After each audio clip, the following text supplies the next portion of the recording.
महत्वपूर्ण मामले में उद्भेदन किया गया है।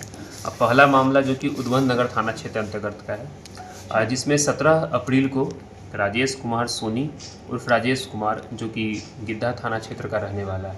इसके बारे में पुलिस को सूचना मिला कि ये 17 तारीख को शाम 4 बजे से इसका अपहरण कर लिया गया है और इसका बाइक को हम लोगों ने उद्वंत नगर रेलवे स्टेशन के पास फेंका हुआ अवस्था में पाया है। मामले को काफ़ी गंभीर तौर से लिया गया। इसमें हम लोगों ने एसआईटी की टीम गठित की गई। इसमें परिजनों के द्वारा भी काफ़ी ज़्यादा इसमें विरोध प्रदर्शन किया गया। इसमें रोड जाम भी किया गया था और कई तरीके से लगभग 50 की संख्या में 100 की संख्या में हमारे कार्यालय में भी परिजन आते थे और ये आरोप लगाते थे कि पुलिस के द्वारा इसमें सही तरीके से कार्य नहीं किया जा रहा है। परंतु हम लोग इसमें काफ़ी टीम हमारी लगी हुई थी। एसआईटी के द्वारा इसमें तकरीबन 3000 से 4000 मोबाइल नंबर का अवलोकन किया गया घटनास्थल पे। इसमें डीआईयू की टीम लगभग 20 दिनों तक 50 आदमी से पूछताछ किया गया और 3 से 4000 नंबर का अवलोकन, आईपीडीआर का अवलोकन, टावर डंप का अवलोकन हम लोग करते रहे और कहीं ना कहीं यह मामला बहुत और दिन प्रतिदिन इसमें और सेंसिटिव होते जा रहा था। इसी बीच हम लोग को टेक्निकल आधार पर हम लोग को एक जानकारी प्राप्त हुआ कि राजेश कुमार सोनी उर्फ राजेश जो है मध्य प्रदेश में ये रह रहा है और किसी फैक्ट्री में कार्य कर रहा है। हम लोग के द्वारा तुरंत टीम को यहाँ से रवाना किया गया और जो राजेश कुमार सोनी इनको हम लोगों ने पीथमपुर इंडस्ट्रियल एरिया इंदौर मध्य प्रदेश के फैक्ट्री से वहाँ सकुशल बरामद किए। उसके बाद माननीय न्यायालय में इनका बयान भी दर्ज कराया गया है और इनसे पूछताछ भी की गई है। तो इन्होंने बताया कि इनका किसी तरीके का कोई अपहरण नहीं हुआ था। चूँकि पैसे का इनकी तंगी थी, कुछ पारिवारिक समस्या हैं, शादी इनकी सही किया गया था, सेट हुआ था, इससे परेशान थे। तो ये अपना एक तरह से अपहरण और एक उससे ऊपर की घटना को भी जो है एक तरह से बना करके ये गायब हो गए बाइक को फेंक करके। और जो ये सूचना हम लोग को दिया गया था कि ये 500 या 600 ग्राम कुछ सोना लेकर निकले हैं दुकान से, वो भी सूचना इनके द्वारा बताया गया कि ऐसा कुछ नहीं था, हमारे पास कुछ नहीं था और जो था वो दुकान में ही रखा गया था। कुछ इनके द्वारा कोई ज्वेलरी भी लेकर नहीं निकला गया था। तो इस तरह से ये मामले का सफल उद्भेदन किया गया है और राजेश कुमार को उनके परिजनों को हम लोग सौंप रहे हैं।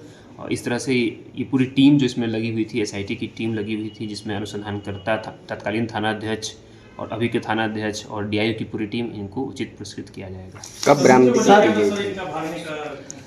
भागने का चूँकि आर्थिक तंगी थी इनकी और नया दुकान स्टार्ट किए थे, दुकान उस हिसाब से चल नहीं रहा था, तो इनको आर्थिक तंगी थी। शादी भी इनका लगा था, इससे वो परेशान थे। तो सर इस पर कोई कार्रवाई भी होगा, क्योंकि जिस तरीके से पुलिस को गुमराह किया गया, पूरी तरीके से माहौल को दूसरे तरीके से क्रिएट किया गया, अपहरण का मामला सामने आया, अब ये कुशल बरामद भी हैं और पता चलता है कुछ और ही कहानी निकलता है।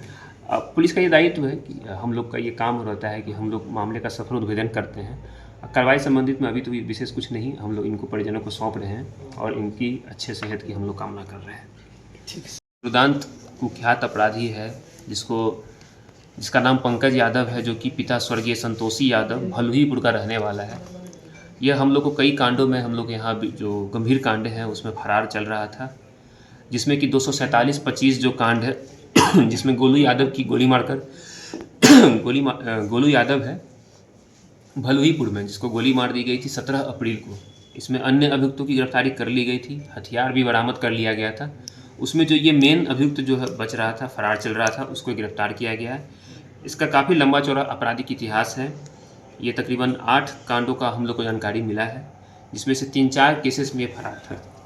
एक केस जो 247-25 जो मर्डर का केस है, दूसरा केस 701-24 जो कि 24 अक्टूबर को शाहिद आलम को गोली मारी गई थी मीरा चक के पास।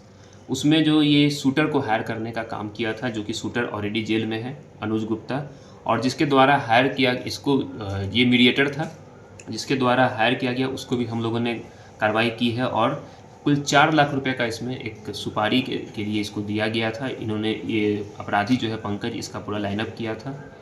इसके बाद एक अन्य केस 247-25 जो कि भलुहीपुर का मामला है, जिसमें उसी भलुहीपुर वाले केस में जिसमें हम लोगों ने 2 पिस्टल बरामद किया था, पिस्टल का भी व्यवस्था इसने ही किया था।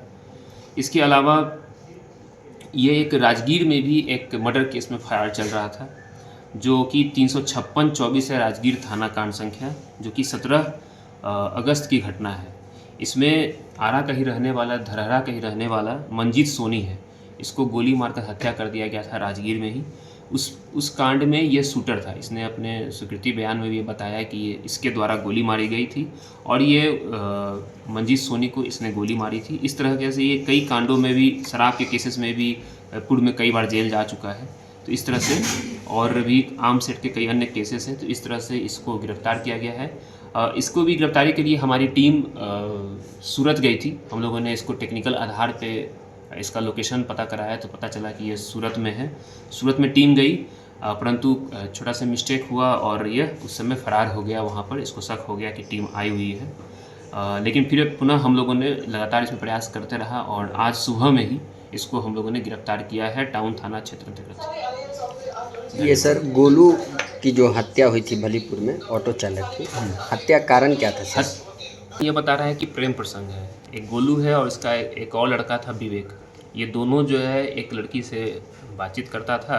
विवेक और लाला जो पूर्व में ऑलरेडी जेल जा चुका है, इन लोग के द्वारा जो है घटना किया गया था, उसमें यह भी शामिल था इस पूरे प्लानिंग में। धन्यवाद।